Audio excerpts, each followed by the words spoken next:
नाम का एक किसान अपनी पत्नी और 4 लड़कों के साथ रहता था। रामलाल खेतों में मेहनत करके अपने परिवार का पेट पालता, लेकिन उसके चारों लड़के आलसी थे। वे चारों गांव में ऐसे ही इधर उधर घूमा करते थे।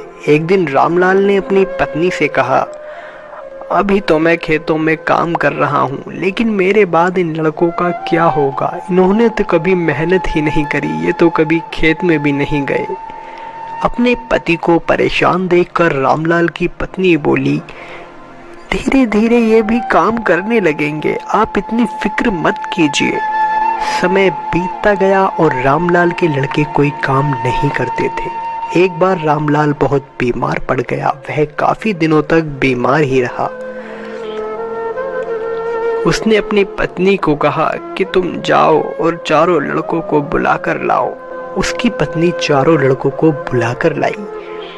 अब रामलाल ने कहा, लगता है अब मैं ज्यादा दिनों तक जिंदा नहीं रहूंगा। मैंने अपने जीवन में जो भी कुछ कमाया है वह खजाना अपने खेतों के नीचे दबा रखा है। मेरे बाद तुम उसमें से खजाना निकाल कर आपस में बराबर बराबर बांट लेना।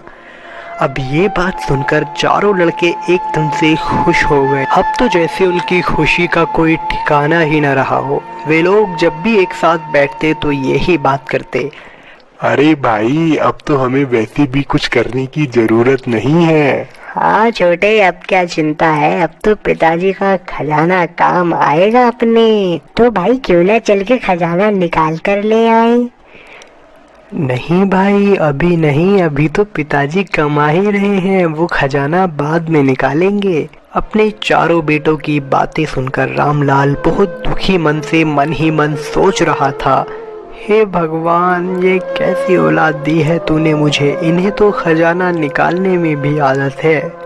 कुछ समय बाद रामलाल की मृत्यु हो गई। रामलाल की मृत्यु के बाद अब कोई कमाने वाला नहीं बचा था। एक दिन रामलाल की बीवी ने अपने बच्चों से कहा, देखो बच्चों, अब कमाने वाले तुम्हारे पिताजी तो रहे नहीं, अब तो जो करना है वो तुम्हें ही करना है। अब तुम चारों कहीं काम ढूंढ लो, नहीं तो अपने खाने के लिए भी लाले पड़ जाएंगे।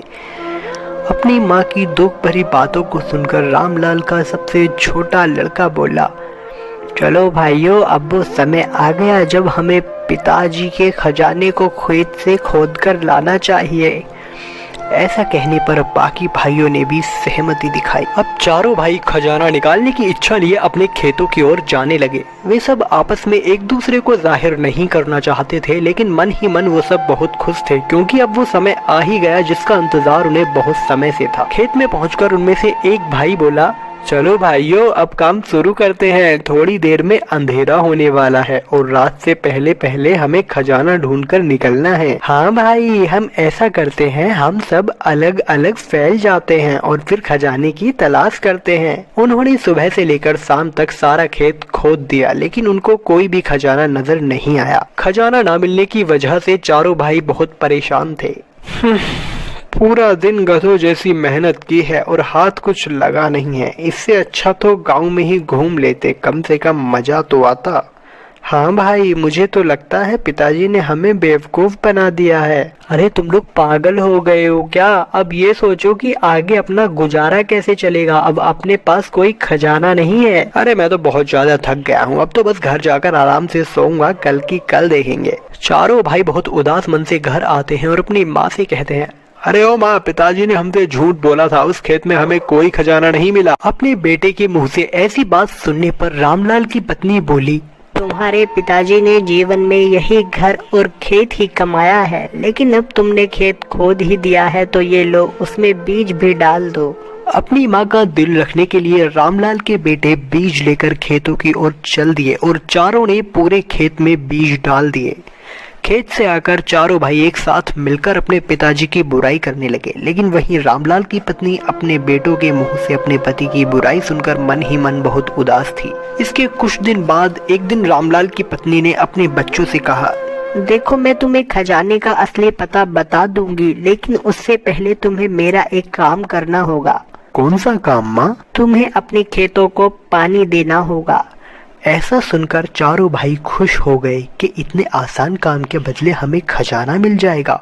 उन लोगों ने खेतों को पानी देने का निश्चय किया और खेतों की ओर चल पड़े। पूरे दिन बहुत मेहनत से चारों भाइयों ने खेतों में पानी दिया और शाम को घर आकर माँ से कहा, माँ, तुम्हारे कहे अनुसार हम लोग खेत में पानी देकर आए हैं। अब तुम अपना वादा पूरा करो।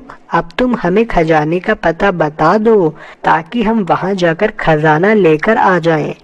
ऐसा सुनकर रामलाल की पत्नी बोली, बच्चों, अभी तो घर में खाने के लिए राशन है। जब राशन खत्म हो जाएगा तब हम लोग खजाना निकाल लेंगे। ऐसे में चारों बच्चे भी अपनी माँ की बात से सहमत हो गए। आखिर उन्हें भी तो पूरा आलस था काम न करने का। कुछ समय बाद रामलाल के बेटों द्वारा बोई गई फसल पककर तैयार हो गई, जिसके बाद रामलाल की पत्नी अपने बेटों को खेत पर लेकर गई और फसल की ओर दिखाते हुए कहा, क्यों बच्चों, यही बताया था ना तुम्हारे पिताजी ने खजाना। तो वो देखो, वो लहरा रहा तुम्हारा खजाना। इसे बाजार में बेचकर आओ और वापस आते हुए घर का राशन भी लेते आना।